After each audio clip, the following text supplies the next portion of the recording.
El nuevo acuerdo de defensa, no sé, podemos llamarlo pacto de defensa, pacto militar, digámoslo así, o pacto de seguridad, entre Pakistán, Arabia Saudí y Turquía. Y en los últimos días, tras la firma de este pacto de defensa, hemos oído declaraciones de Pakistán.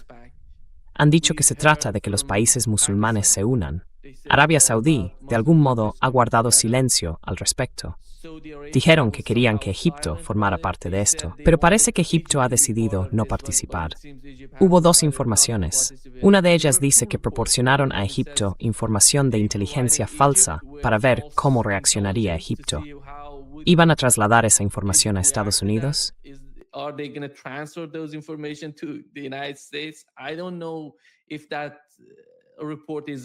No sé si ese informe es válido, pero el otro informe dice que Arabia Saudí quería que Egipto formara parte del pacto. Sin embargo, Egipto decidió no intervenir y esperar a ver qué ocurría con el pacto. Y el otro punto es lo que ha dicho Erdogan hace apenas unos instantes. Ha dicho que hemos asumido una responsabilidad histórica para ayudar a garantizar la estabilidad en nuestra región. El objetivo principal del acuerdo es reforzar la disuasión. Está abierto a todas las naciones hermanas. Y dice, nuestra visión es reunir a todos de región bajo este marco, si es posible. No este acuerdo no muestra ningún país.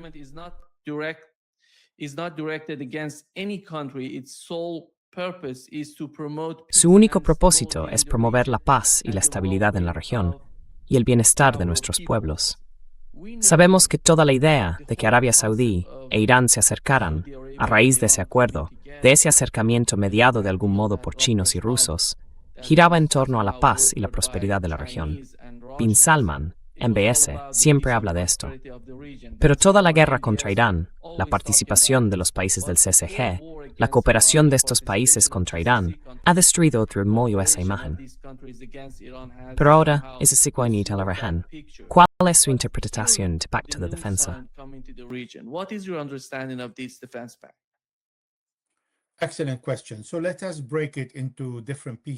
Excelente pregunta.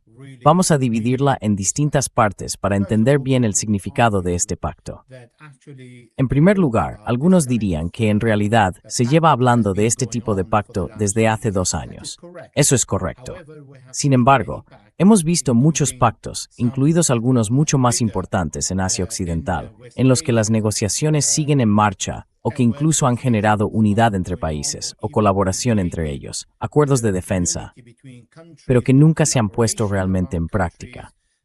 Lo interesante de lo que hemos visto en este pacto es el momento, y el momento es importante. Primero, es un mensaje a los estadounidenses. No significa que Arabia Saudí esté en contra de Estados Unidos, de Pakistán, ni siquiera de Turquía.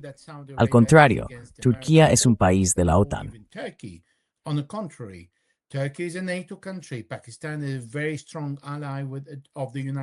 Pakistán es un aliado muy fuerte de Estados Unidos, al igual que Arabia Saudí. Sin embargo, es inevitable que este pacto esté enviando un mensaje a los estadounidenses. En realidad, de forma implícita, les está diciendo que no son realmente aptos para proteger a los países del Golfo, porque hemos visto su actuación y sus decisiones en la guerra contra Irán.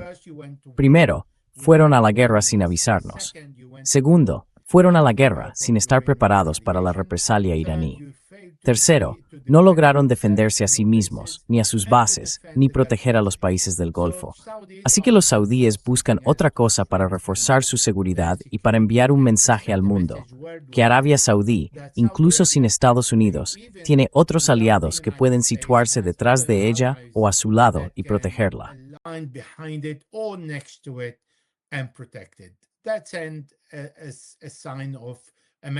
Eso es una señal, un mensaje de estabilidad. El segundo mensaje contundente va contra Benjamin Netanyahu e Israel en su conjunto. Hemos escuchado al primer ministro israelí, al ministro de Defensa y a todos los demás ministros, incluidos ex primeros ministros de Israel, que aspiran a liderar el país en el futuro si Benjamin Netanyahu fracasa. Han vuelto a pronunciarse contra Turquía y Pakistán, algunos contra Arabia Saudí y otros contra Qatar. Y Arabia Saudí fue el principal objetivo, porque vinculó la normalización con Israel a la condición de una solución de 2 estados en Palestina. on the condition of a two-state solution in Palestine. This is not something that Benjamin Netanyahu will. Esto no es algo que Benjamín Netanyahu vaya a conceder jamás a los palestinos. No dará un Estado palestino, ni siquiera en un metro de tierra de Palestina. Por eso, esta parte también va dirigida a los israelíes. Les dice que, en lugar de que Benjamín Netanyahu sueñe o piense que todos los países del Golfo harán cola para normalizar relaciones con Israel, en realidad ahora son aliados de lo que los israelíes llaman el nuevo frente suní, al que hay que atacar después del frente chií. Son palabras de Benjamín Netanyahu. Ahora, la tercera parte es que sí, podría enviar un mensaje internacional a Irán, para quienes no entienden lo fuerte que es la relación entre Pakistán e Irán.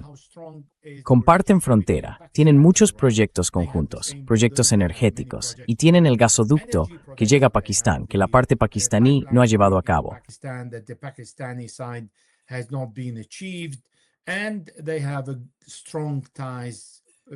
Y mantienen fuertes vínculos entre ambos países, al igual que con Turquía.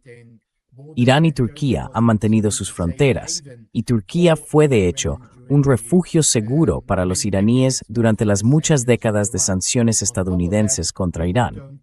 Además, la gente no sabe que existe una colaboración muy estrecha entre los iraníes y los servicios de inteligencia turcos. También están las fronteras con Azerbaiyán, y la relación entre Irán y Azerbaiyán y entre Turquía y Azerbaiyán es importante. Por tanto, este triángulo es algo en lo que los tres países buscan estabilidad en todo momento. Por eso es muy poco probable que esta acción vaya dirigida contra Irán, porque el día que Irán necesite bombardear Arabia Saudí, debido a la presencia de bases estadounidenses allí, Irán no se lo pensará dos veces y bombardeará territorio saudí con el único objetivo de destruir activos estadounidenses en Arabia Saudí.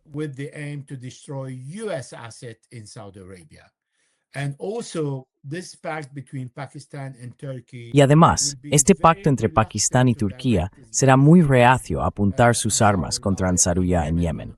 Al contrario, intentarán mediar y asegurarse de que esta crisis termine, porque hace falta paz y estabilidad en Asia Occidental, y eliminar todos estos problemas entre los distintos países.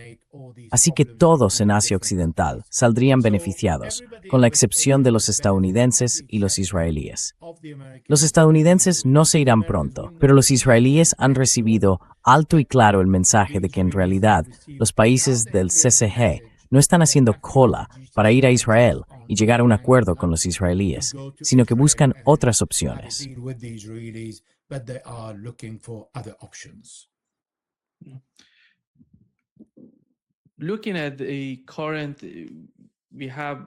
Viendo la situación actual, por fin tenemos al líder supremo iraní nombrando mandos militares en Irán. Hemos visto al jefe del Consejo Supremo de Seguridad Nacional ser nombrado por el líder supremo de Irán. ¿Y cómo interpreta los cambios que se están produciendo con el nuevo? El hombre que ahora dirige el Consejo Supremo de Seguridad Nacional fue jefe de los Guardianes de la Revolución durante la guerra entre Irán e Irak. Sé que conoce a fondo aquellos años y lo que está ocurriendo en la región. ¿Cuál es su interpretación de lo que está pasando en Irán con estas nuevas personas llegando al poder?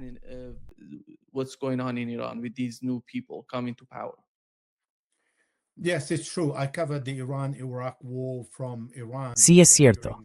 Cubrí la guerra entre Irán e Irak desde Irán durante los años 80 y he mantenido este contacto con los iraníes durante todas estas décadas. Sin embargo, la gente considera a Mohsen Rezaei la persona más radical que sustituye a Solgadr en el Consejo de Seguridad Nacional.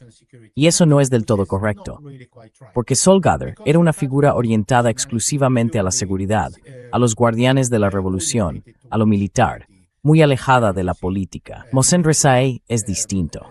Empezó dirigiendo los guardianes de la revolución. Y sus primeros 17 años al frente hicieron que de alguna manera, dado que empezó muy joven, con 27 años, todos los demás dirigentes de los Guardianes de la Revolución que hoy se conocen, a lo largo de los años y las décadas, trabajaran bajo su mando. Salvo las caras nuevas que llegaron después de 1997, cuando pasó de los Guardianes de la Revolución a otras funciones y responsabilidades. But Mohsen Rezai was a candidate for the presidency. Pero Mohsen Rezai fue candidato a la presidencia muchas veces, en varias ocasiones. Además, se ha ocupado de la economía, de las finanzas y de la gestión del Estado. Por tanto, tiene una visión mucho más amplia de la seguridad nacional, una visión de conjunto. No se limita a la seguridad nacional desde el ángulo de la seguridad, porque la seguridad nacional incluye eso, pero no se trata solo de eso. Es una visión en la que una persona tiene que fijarse en todo lo que ocurre en Irán. Él mira la economía, las sanciones, la población, la reacción a las sanciones, la reacción de la población a la guerra, etc.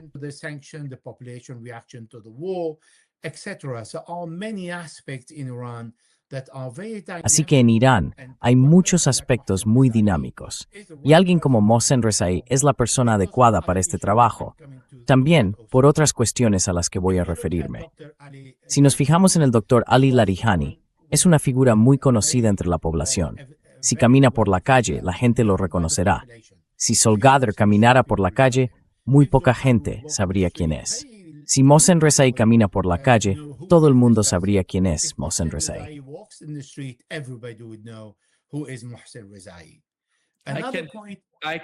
Puedo confirmarlo al 100%. Adelante, Lija. Has dado justo en el clavo. Adelante. Gracias.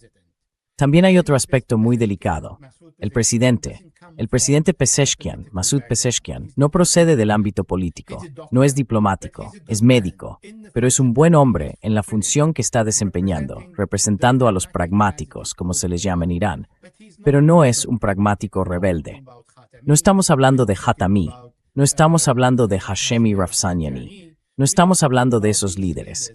Es alguien mucho más blando. Irán no necesita una imagen blanda, pero también necesita una imagen blanda. Sin embargo, cuando Masoud Pezeshkian sale y dice algo que, en realidad, no está muy claro para todo el mundo, o cuando hay contradicciones, porque los iraníes tienen opiniones firmes sobre todo y no están de acuerdo.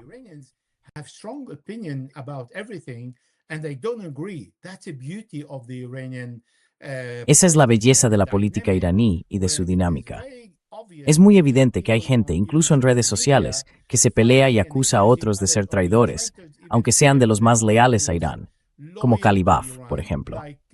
Estuvo en los cuerpos de la Guardia Revolucionaria Islámica, ocupando muchos cargos de responsabilidad. Fue compañero de Haji Qasim Soleimani. Y de repente, porque aceptó el acuerdo, el memorando de entendimiento, es un traidor. Así que los iraníes pueden subir a ese extremo, lo cual, en mi opinión, es saludable. Pueden hacerlo. Es su opinión, es su país. Pueden pensar lo que quieran sobre ello y pueden expresar su opinión.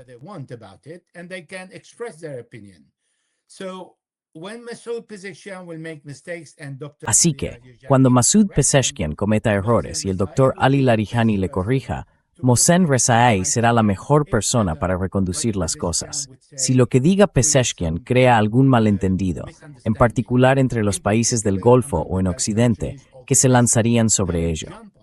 Y me parece extremadamente divertido cada vez que los funcionarios estadounidenses de la administración dicen, bueno, esta gente no está de acuerdo, no sabemos con quién estamos hablando. Lo cual está bien, porque en realidad no lo entienden.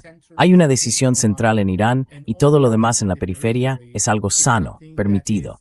Pero hay 13 personas, más o menos, en la seguridad nacional que deciden qué hacer después. Y otro punto, Solgadr era representante del gran ayatolá Sayyid Mojtaba Khamenei. No era representante, perdón.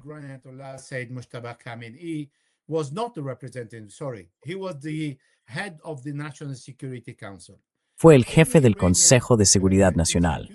En la estructura iraní, el jefe del Consejo de Seguridad Nacional no tiene voto. Ahora Mohsen Rezai es el jefe del Consejo de Seguridad Nacional y el representante del líder. Por lo tanto, tiene voto. No solo representa al líder, sino que además tiene voto junto con una segunda persona, que es Halili.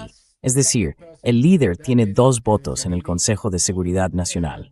Eso también es importante y puede inclinar las decisiones cuando están más o menos divididas. No basta con una mayoría simple, necesitan 2/3, como ocurre con las decisiones más importantes en materia de seguridad nacional. Y cuando Mohsen Rezaei salga a hablar, todo el mundo dentro de la Guardia Revolucionaria Islámica le respetará, porque fue su líder.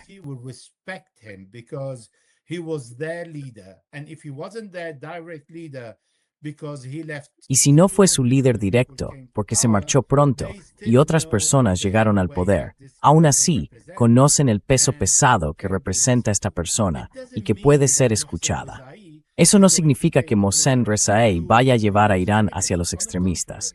Al contrario, va a ser flexible, pero no hasta el punto de quebrarse.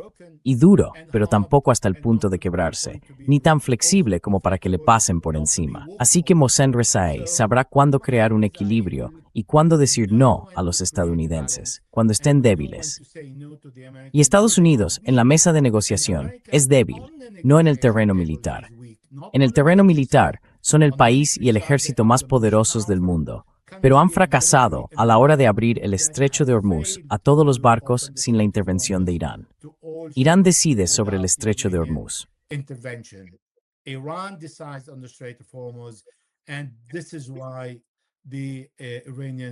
Y por eso la decisión está en manos de los iraníes. Y esto es lo que dijo Mohsen Rezaei. No aceptaremos ningún acuerdo con los estadounidenses. No abriremos el estrecho de Hormuz al margen del acuerdo con Omán. Eso es importante. Hay un acuerdo con Omán que solo se aplicará cuando Irán esté dispuesto a abrir el estrecho de Hormuz, cuando los estadounidenses se sometan a la exigencia iraní. Así que Mohsen Rezaei ha introducido algo muy nuevo en las últimas 24 horas. Dijo, cuando ocurrió la guerra en Líbano y Gaza, es la primera vez que un cargo como Mohsen Rezaei del Consejo de Seguridad Nacional sale y menciona Gaza para asegurarse de que Donald Trump nunca vea la luz al final del túnel en la negociación con Irán y nunca vea ni alcance un acuerdo sobre el programa nuclear con Irán mientras siga en el poder durante los próximos 2 años y medio. Sí. Quiero decir, usted es iraní y es la persona más indicada para valorar los elementos que ha aportado sobre Mohsen Rezaei, ¿sabe?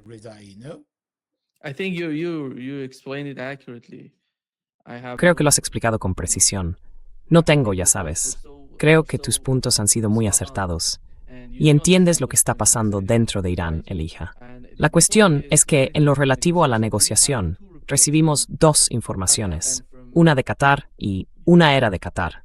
La otra, si no me equivoco, de Arabia Saudí. Ambas señalan que las 2 partes, Irán y Omán, están acercando posturas. Están en la fase final de la negociación sobre el nuevo mecanismo para el estrecho de Hormuz.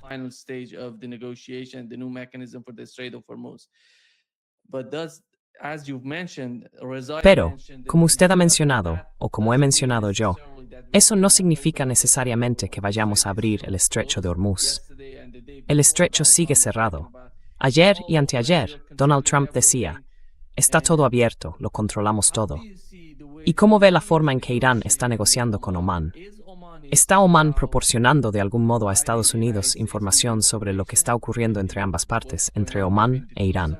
Me refiero a las conversaciones y al nuevo mecanismo que está en marcha. De algún modo, están negociando. Aún no han llegado al borrador final.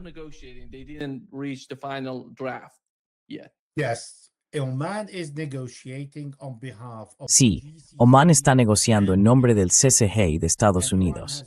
E Irán tiene todo el tiempo del mundo para explicar a los omaníes que la situación en Hormuz estará única y exclusivamente bajo el control de Irán. Todo lo que entra en el estrecho de Hormuz está controlado únicamente por Irán, y cualquier barco que salga del estrecho de Hormuz solo podrá hacerlo con el acuerdo de las autoridades iraníes y pagará las tasas por los servicios. Pero, una vez más, eso solo ocurrirá cuando estadounidenses e iraníes lleguen a un acuerdo para levantar las sanciones contra Irán, para que Irán pueda vender su petróleo y su gas y navegar libremente. Y después están todos los demás puntos del memorando de entendimiento, empezando por el primer párrafo. Lo que mencionó Mohsen Rezaei es el fin de la guerra en Oriente Medio, incluidos Líbano y Gaza. is the end of the war in the Middle East, including Lebanon and Gaza. Yeah. Do we have? Sí. Tenemos... You mentioned that Usted ha mencionado que el objetivo de Rezaei no es alcanzar el acuerdo, o quizá los puntos que está planteando en relación con Gaza y Líbano. Habló de Irak, de Yemen, y conocemos la situación en Asia Occidental, entre Arabia Saudí y Yemen. En las últimas 24 horas hemos visto múltiples ataques dentro de Yemen, entre grupos respaldados por Arabia Saudí en el país y Sanaa. De algún modo hubo muchas víctimas. Y en el Mar Rojo, se han atacado al menos 3 o 4 petroleros en los últimos 2 días. Yemen está atacando estos petroleros saudíes. ¿Cómo está la situación como resultado de este pacto militar? ¿Cómo ve la situación entre Yemen y Arabia Saudí? ¿Van a llegar a algún tipo de entendimiento para dejar de lado sus diferencias? ¿O es demasiado para Arabia Saudí dar marcha atrás en Yemen? It's too much for Saudi Arabia to back down on Yemen. No, we go back to the same.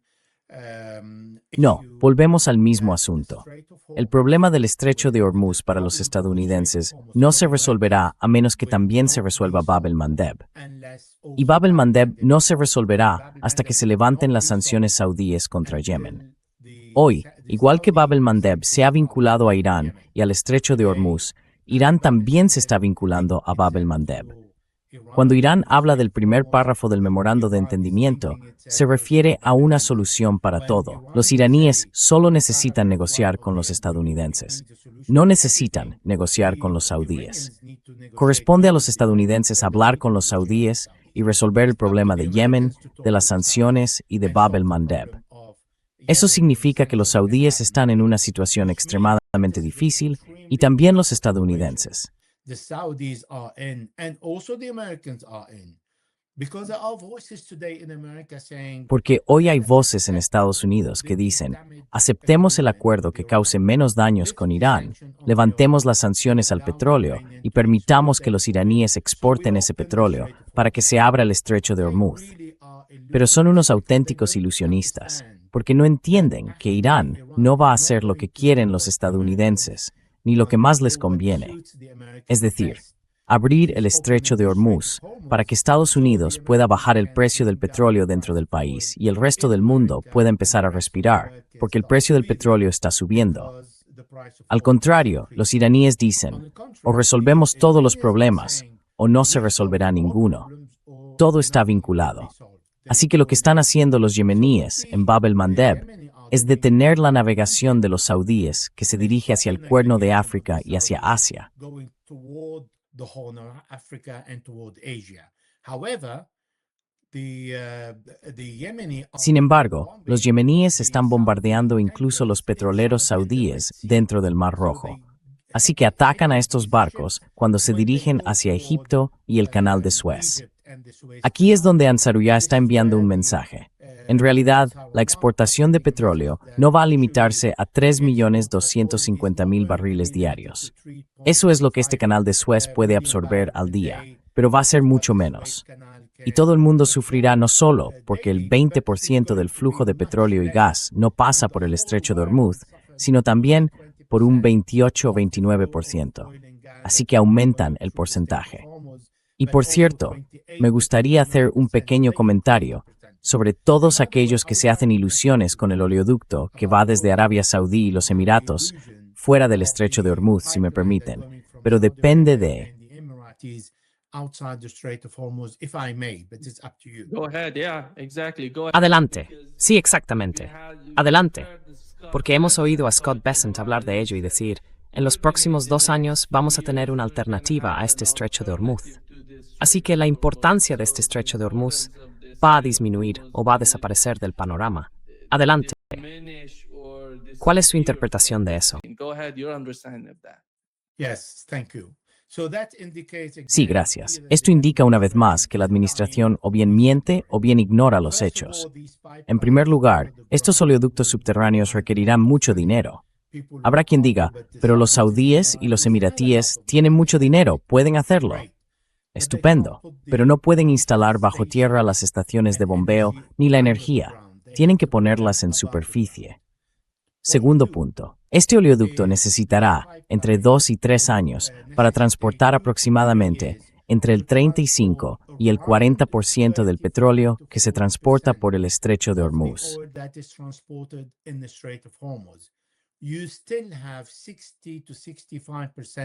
Todavía hay entre un 60 y un 65% del petróleo que tiene que transitar por el estrecho de Hormuz, porque Irak, Kuwait y Omán necesitan hacer pasar su petróleo por el estrecho de Hormuz. Y sobre todo, Qatar. Y ahí hablamos del gas. Ahora bien, algunos dirán que Irak está estudiando la opción de Banias, en Siria. También están considerando Kirkuk, a través de Turquía, y eso también les daría una salida. Pues bien, la respuesta es no. Eso les daría entre 300.000 y 600.000 barriles y 800.000 como máximo, 800.000 barriles de petróleo. Cuando Irak produce entre 3 millones y medio y 4 millones y tiene la intención de llegar a 5 millones en los próximos 5 años. Así que eso representa una cantidad muy pequeña de lo que exporta Irak. ¿Y Kuwait? Cero. Ahora vayamos a Qatar. El gas que se va a transportar tiene que estar a menos 164 o 165 grados. Qatar no dispone de gasoductos que permitan transportar a esas temperaturas de menos 164 grados fuera del estrecho de Hormuz. Siguen necesitando el estrecho de Hormuz para transportar el gas. Por eso la gente no presta atención al precio del gas, que aumenta cada día. Ayer recibí una notificación del gobierno diciendo, bueno, aumentaremos el precio del gas el mes que viene.